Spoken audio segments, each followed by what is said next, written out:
Doctora, gracias por aceptar esta invitación y por estar con nosotros hoy. Al contrario, el gusto es mío. Tú sabes que siempre me gusta participar en estos programas y te saludo a ti y al auditorio. Buenos días.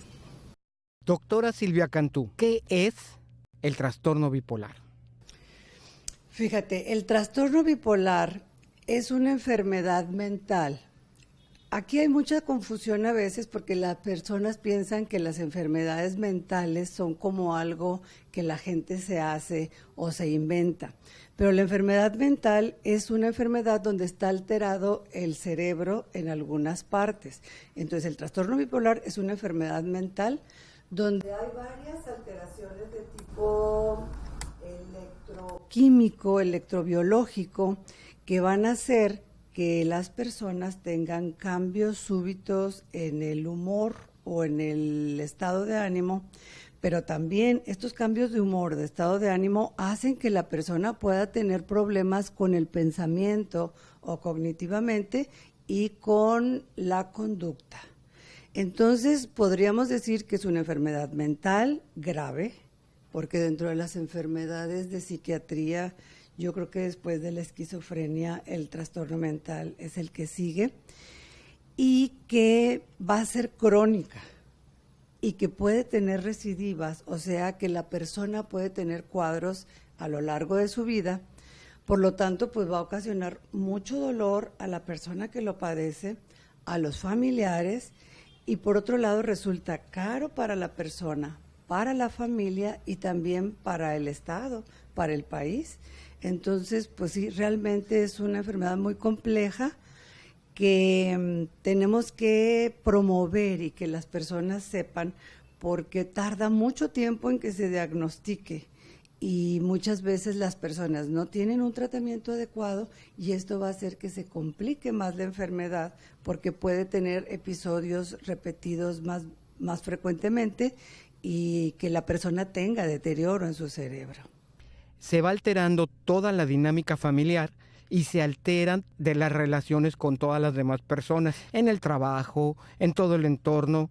Llega el momento en que se va agravando esta situación. Y fíjate que esta enfermedad de alguna manera se conoce desde toda la historia, de todas las civilizaciones, se tienen escritos de Hipócrates, pero pensaban como que era un problema de la bilis. Se hablaba que si andaban muy contentos, muy felices, era por bilis amarilla, y si andaban tristes, era por exceso de bilis negra. Después, por ahí en la Edad Media, pues ya sabes, todas las enfermedades se creía que eran debidas a un maleficio, a un embrujo, a un castigo divino, y durante mucho tiempo se creyó así. Fue hasta 1800 y tantos, casi 1900, que se empezó a ver que había personas que tenían estas dos partes de la enfermedad, donde andaban como muy contentos y luego muy tristes, y que pudiera tener su asiento en el cerebro. Hasta entonces se empezó a ver, pero como que no se sabía mucho. De hecho, como estas personas en los cuadros más graves, en los momentos más graves de la enfermedad, también pueden tener psicosis. Con psicosis me refiero a que la persona se sale de la realidad y puede alucinar o puede tener delirios. Entonces, pues muchas veces se confundía con esquizofrenia. Y hay muchas personas con trastorno bipolar que están etiquetados como esquizofrénicos. Y por otro lado, hemos ido aprendiendo de este trastorno más. Pues se puede decir que de la segunda mitad del siglo pasado, ahora es una de las enfermedades que más se ha estudiado y que es más difícil de diagnosticar y más difícil de tratar porque tiene una gama muy grande donde es difícil hacer el diagnóstico o saber qué es lo que está pasando con la persona. ¿Qué es lo que causa el trastorno bipolar? Pues a ciencia cierta no se sabe. Hay muchas teorías, ¿verdad?, o estudios donde nos hablan primero de una parte genética, porque sí se ha visto que hay mucha relación heredable. Familias que padecen, digamos, uno de los padres que tiene un trastorno bipolar un 10 o 15% de los hijos puede tenerlo. Sin embargo, a veces no resulta así como tal que padezca el trastorno bipolar, pero sí puede haber depresiones o puede haber trastorno obsesivo compulsivo, ansiedad u otro tipo de trastorno de tipo mental, pero sí se ve la relación con la genética, es heredable, y ya esto lo veían desde los antepasados. También se ha dicho que puede haber ciertas alteraciones a nivel de la célula. Hay ciertas partecitas de la célula que se encargan de reparar la célula nerviosa que no se tienen o que se perdieron. Por otro lado está la teoría de las sustancias químicas o los neurotransmisores. Se piensa que hay un desequilibrio a nivel de noradrenalina, de serotonina, de dopamina, de acetilcolina, de ácido gamma-aminobutírico, de glutamato, o sea, una serie de sustancias que hacen que funcione bien la neurona, y entonces es como si de repente estas sustancias cayeran y no se produjeran, y el individuo está a la baja. Y por otro lado, hay momentos como si hubiera una sobreproducción, y entonces el individuo anda como muy entusiasmado, como muy avivado, como que se le ocurren muchas cosas, y bueno, eso es por un lado. Y también se ha visto, pues antes que no había estos estudios tan sofisticados como las resonancias magnéticas donde se ve la circulación sanguínea y la glucosa, pues no se veía que hubiera ninguna alteración en el cerebro. O sea, hacían autopsias y decían, pues el cerebro está bien, o sea, por eso no se pensaba que el asiento estuviera ahí. No lo podían ver. Ya con estos estudios, pues se ha visto que sí hay alteraciones. Digo, no son alteraciones muy gruesas como cuando se tiene un derrame cerebral o un aneurisma o un trombo, que si tú lo ves en un estudio de imagen, se va a ver ahí una alteración en el cerebro. Estas alteraciones son más sutiles, pero bueno, se han visto alteraciones a nivel de la amígdala del cerebro, que es una partecita que ahí existe, del hipocampo, del lóbulo frontal y de otras sustancias, ¿verdad? Donde sí se ven ciertos cambios, pero no es así algo que nosotros digamos, vamos a tomar este estudio y vamos a ver nosotros que es un trastorno bipolar, ¿sí? ¿Cuáles son los síntomas que pueden hacer sospechar de un trastorno bipolar? Bueno, aquí es donde viene el problema. ¿Por qué? Porque si nosotros tenemos un aparato de sonido, imagínate que podemos bajar el volumen, dejarlo a un nivel medio, subirlo mucho, ponerle graves, ponerle agudos, ponerle, no sé, otro tipo de cosas como les gustan ahora a los muchachos, efectos y todo. Bueno, el cerebro también lo es así, y el estado de ánimo. Entonces, nosotros normalmente, como tú lo decías, tenemos variaciones en nuestro estado de ánimo durante lo largo de la semana, del mes o del año, pero son variaciones no muy perceptibles, y sin embargo, las personas que tienen un trastorno bipolar, pues pueden tener cambios que van, digamos, del estado de ánimo normal hacia la depresión, una depresión leve o una depresión muy fuerte, y pueden estar hacia el otro lado en un intermedio que es como muy contentos, con mucha energía, con muchas ideas, o pasar a la manía, donde ya es extremo, la persona anda medio locuaz, con una energía tremenda, puede andar muy irritable, se le pueden ocurrir hacer cosas muy peligrosas. Sin embargo, pues también aquí va a depender de la personalidad previa de la persona, imagínate, o sea, tú ya tienes una manera de ser, pero puedes tener un trastorno bipolar y esto también va a influir, qué manera de ser tenías tú previa.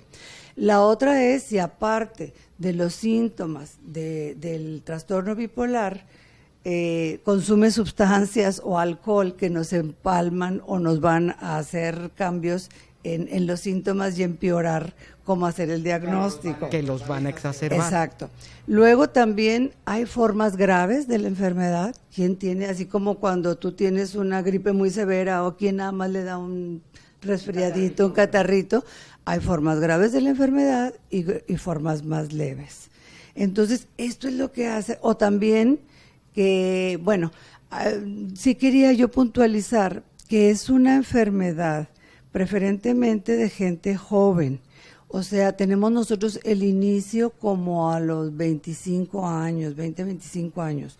Por lo tanto, imagínate que es cuando la gente está en una edad muy productiva. Y productiva sexual, económicamente, socialmente, y que te afecta. Entonces, en muchas personas jóvenes pues se dice, bueno, pues está en la juventud, tiene cambios normales o pasa desapercibido. Entonces, fuera de que la persona llegue en un estado maníaco, y voy a hablar, bueno, hablar de la manía, decíamos, la persona que está en una manía es una persona que está con movimientos exagerados, es extravagante, le gusta vestir muy vistoso, habla, grita, sonríe, se le ocurren muchas cosas. Siente que no le va a pasar nada. Exacto, sí. Está desinhibido, siente que puede tener 4 o 5 trabajos a la vez, o que se puede gastar todo el dinero porque con sus ideas lo va a recuperar. Puede comprar muchas cosas o regalar todo a la gente, regalan casa, regalan carro, regalan ropa, pueden ponerse a hacer críticas políticas, o pueden ser, de hecho muchos de los artistas en ese momento muy creativos, muy productivos, pero también pueden meterse en conductas de riesgo. Como hay una hipersexualidad, la persona también puede incurrir en infidelidades, en no usar precaución, en conducir a velocidades vertiginosas.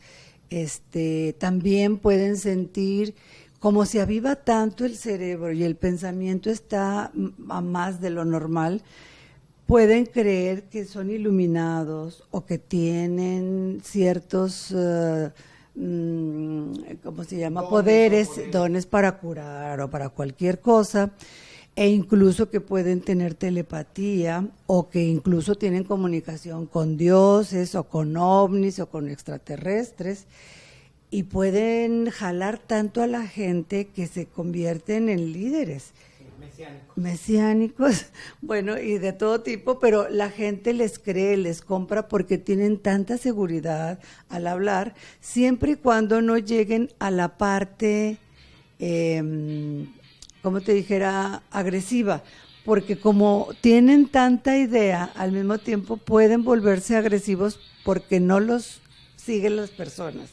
Los grandes acontecimientos se viven en familia. Vive el nacimiento de tu bebé en Semaín. Habitaciones confortables, atención cálida de médicos certificados, instalaciones certificadas exclusivas para nacimientos, seguridad para tu economía.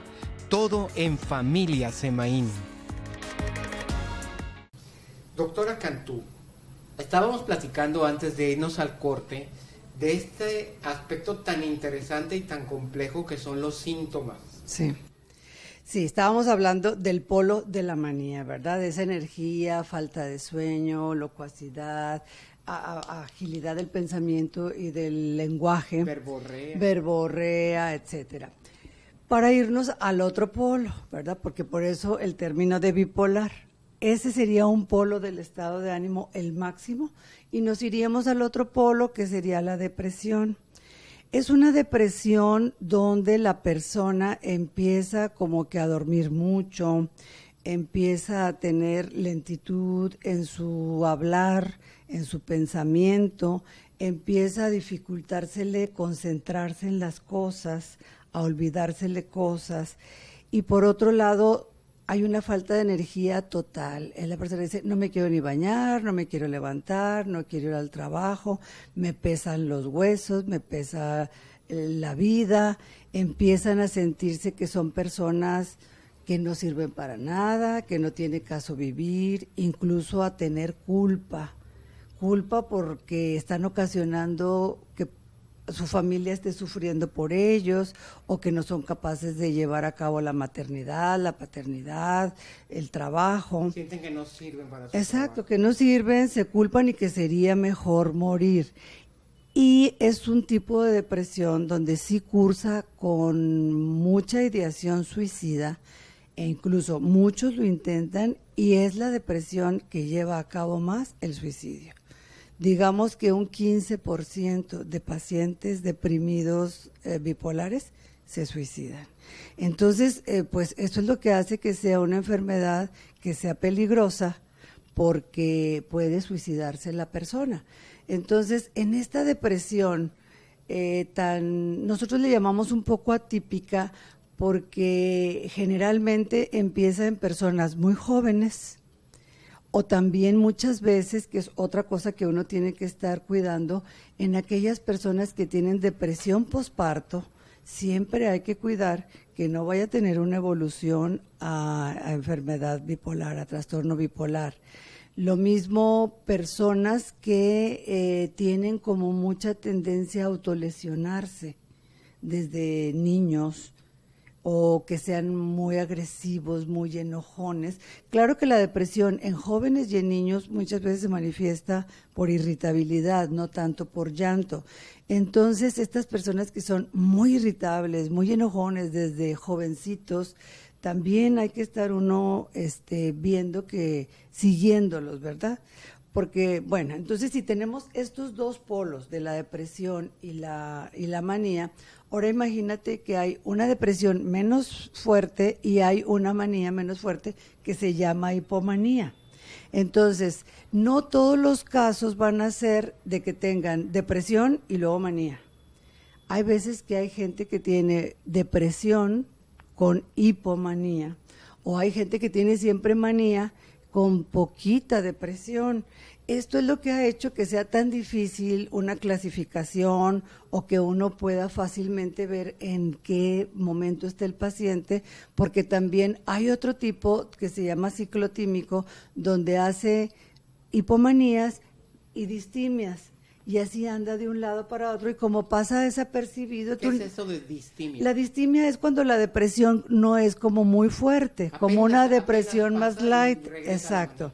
Entonces, ahí puede andar la persona y no lo captas, no lo ves como voluble, como inestable, pero no crees que vaya a desembocar. Por eso es que muchas veces pasa desapercibido para hacer el diagnóstico, y muchas veces el paciente, el primer brote que tiene va a ser depresión. Entonces llega a ver al médico o al psiquiatra en un estado de depresión, y se va a tratar como una depresión normal o unipolar, que le llamamos nosotros. ¿Por qué? Porque pues llegas, se siente deprimido, pues lo tratamos como una depresión. Sin embargo, por eso es que siempre hay que preguntar si en la familia no hay antecedentes de enfermedad bipolar o de suicidio.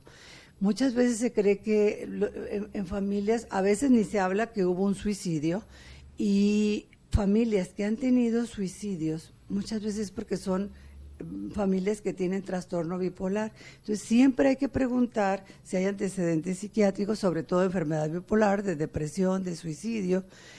Y entonces es a través del tiempo que vamos viendo a un paciente, lo que llamamos nosotros un corte longitudinal, que vamos a poder hacer el diagnóstico. No haces tú de la mano luego, ay, usted es bipolar, porque me llegue con una depresión, aunque tenga un antecedente de familia bipolar. Quizás sí, cuando una persona llega en un brote maníaco, de los que les digo, o sea, hablando, diciendo que no duerme, que anda agresivo, que se gastó el dinero, y que van la familia y lo llevan al hospital, pues a lo mejor sí dices, esta es una manía, siempre y cuando no sea inducida por drogas, porque aquí tenemos otra situación, que muchas veces personas con alcohol, con abuso de cocaína, de anfetaminas, de bebidas estimulantes, de marihuana, pueden hacer cuadros maníacos y se puede confundir.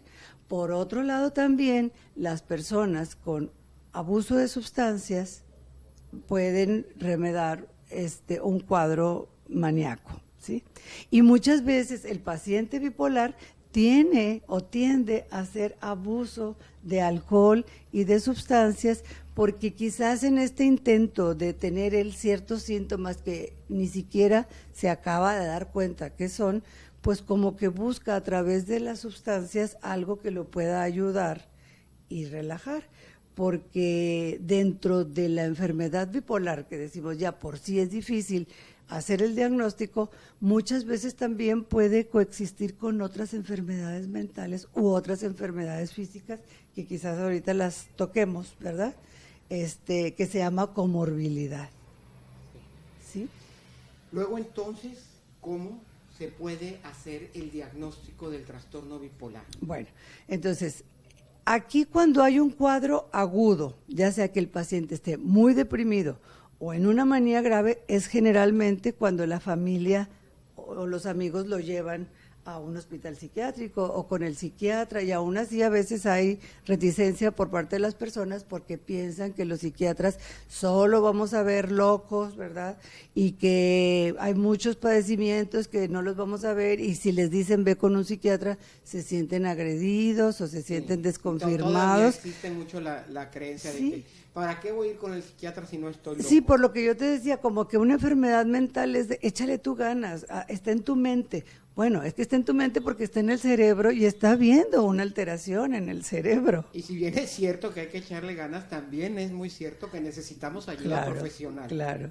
Entonces, cuando es en el cuadro agudo, pues generalmente sí llegan al psiquiatra o llegan al hospital. Pero cuando no hay un cuadro agudo, muchas veces la familia no se da cuenta. Y entonces es quizás porque el paciente se suicidó, o se autolesionó, o dejó el trabajo, o anda muy inestable, pero la gente piensa, pues así es, ¿verdad? Entonces no se hace el diagnóstico. Generalmente ya visto por un psiquiatra, empezamos a hacer la revisión y hacer la historia familiar adecuada, y vemos la evolución ya sobre el tratamiento, que muchas veces vamos a tener, quizás ahorita que mencionemos lo de tratamiento, cómo hay ciertos cambios a cuando es una depresión unipolar a una depresión bipolar en la manera de tratarse. Entonces, por eso te digo, es muy difícil hacer el diagnóstico y pues se requiere de un entrenamiento, exacto, se requiere de mucha experiencia. Sí, yo aquí sí diría prácticamente es una enfermedad que es del terreno del psiquiatra. Claro que este tipo de pláticas o de educación que damos nosotros es precisamente para que la gente tenga idea, y a veces dice, oye, yo oí una vez en la televisión o en el radio que hablaron, y se le puede ocurrir a las personas, oye, yo veo esto en fulanito o en manganito y pudiera ser. Los grandes acontecimientos se viven en familia. Vive el nacimiento de tu bebé en Semaín. Habitaciones confortables, atención cálida de médicos certificados, instalaciones certificadas exclusivas para nacimiento, seguridad para tu economía. Todo en familia Semaín. Sí, bueno, yo te decía que esta enfermedad las personas la tienen que tomar como la diabetes o la hipertensión. Una vez que tienes diabetes o que tienes hipertensión, ya no se cura. Se puede tratar, se puede controlar, tienes que hacerte estudios o valoraciones, pero no es una enfermedad que se cura. O sea, es algo con lo que tenemos que aprender a vivir. Así es. Y en este caso, tiene que aprender a vivir el paciente y tiene que aprender a vivir con ello la familia, quienes están en su entorno inmediato. Sí. Es algo. Para esto, bueno, se hace necesario también entender que puede haber algunas otras enfermedades que convivan con el trastorno bipolar. Si yo te decía que esta enfermedad, este trastorno es muy severo porque también a su vez va a tener otras enfermedades. Vamos a hablar primero de las psiquiátricas y luego de las físicas. Dentro de las mismas enfermedades mentales o psiquiátricas, vamos a ver que este paciente va a tener en muchas ocasiones crisis de ansiedad, crisis de pánico. O sea, el paciente va a estar ansioso, va a estar temeroso, va a querer salir corriendo, va a tener lo que es una crisis de pánico que hemos hablado en otras pláticas, ¿verdad? La sensación como de muerte. Entonces, por eso muchas veces pues se tiene que tratar con ansiolíticos esta situación. La otra es también, van a cursar con muchos trastornos de tipo alimentario. Por ejemplo, bulimia. Es muy común que a veces, antes de que se haga el diagnóstico, han tenido bulimia ellos, ¿verdad? Me refiero al hecho de comer mucho y luego vomitar o tomar diuréticos o tomar laxantes, porque suben y bajan mucho de peso. Entonces es muy común que haya este trastorno o incluso ya declarada la enfermedad, porque vamos a ver que desgraciadamente ahorita las enfermedades físicas, muchos de los medicamentos también pueden subir de peso. Entonces tenemos que estar cuidando los problemas de ansiedad, los problemas alimentarios y también el más peligroso y más drástico y que nos complica más a nosotros como médicos y al paciente como paciente es el abuso de sustancias. Yo les decía, muchas veces también antes del inicio de la enfermedad bipolar, el paciente va a tener adicción a alcohol, a cocaína, a marihuana, a estimulantes, los cuales pueden empeorar la situación o pueden abrirla. Si ya está el gen ahí, pueden abrir esta parte genética. Y bueno, imagínate que ya una vez hecho el diagnóstico y que tú estás tratando y donde ellos por su dependencia sigan consumiendo, pues se convierte en un problema, porque esto agudiza y nos anula o nos contrarresta la parte del medicamentos que nosotros estamos dando. El apoyo que se está dando puede verse afectado o reducido, anulado, exacto. Entonces es una de las situaciones más difíciles. Y más también lo que hablábamos de los trastornos de personalidad. No es lo mismo un trastorno bipolar en una personalidad de una gente más disciplinada, más estable, que en alguien que tenga una personalidad limítrofe, que ya es inestable de por sí, que no se adhieran, que no obedezcan las indicaciones que se les dan, que tenga conflictos en su casa, que tenga conflictos de todo tipo. Bueno, en cuanto a las enfermedades físicas que más coexisten con el trastorno bipolar, pues es el síndrome cardiometabólico, ¿sí? O sea, la obesidad, los problemas cardiovasculares, tabaquismo, hígado graso, ¿sí? Entonces, imagínate que le agregues a una situación tan difícil, tan compleja, una situación que de sí, bueno, lo estamos padeciendo todo a nivel mundial, pero los mexicanos tenemos un alto índice de padecer estas enfermedades. Entonces, esto va a hacer que estas enfermedades como diabetes, problemas cardíacos, hipertensión, tabaquismo y todo esto, le resten vida al paciente bipolar, el cual va a tener 10 años menos de promedio de vida que cualquier otro paciente. Además de que también la vida que le quede siempre se va a reducir en calidad. En calidad. Si ya de por sí, aquí lo más dramático es que el paciente bipolar va a predominar el estado depresivo. Las depresiones van a ser cada vez mayor. Hablábamos que esto es recurrente y a lo mejor en su vida el paciente bipolar puede tener 3 o 4 o 5 cuadros, ya sea hacia manía o hacia depresión, los cuales van a ser muy incapacitantes, puede perder trabajo, puede perder familia, puede perder dinero, puede perder muchas situaciones de ganadas que las va a perder en estos momentos agudos del problema. Entonces, por otro lado, pues tenemos que, como te dijera, la ayuda de la familia es muy importante, sí, para hacer que ellos vayan teniendo... A poder proporcionarles un ambiente donde sea más fácil recuperar la estabilidad. Así es. Entonces, aquí se hace necesario que la familia se involucre y que la familia en un momento dado reciba la información necesaria.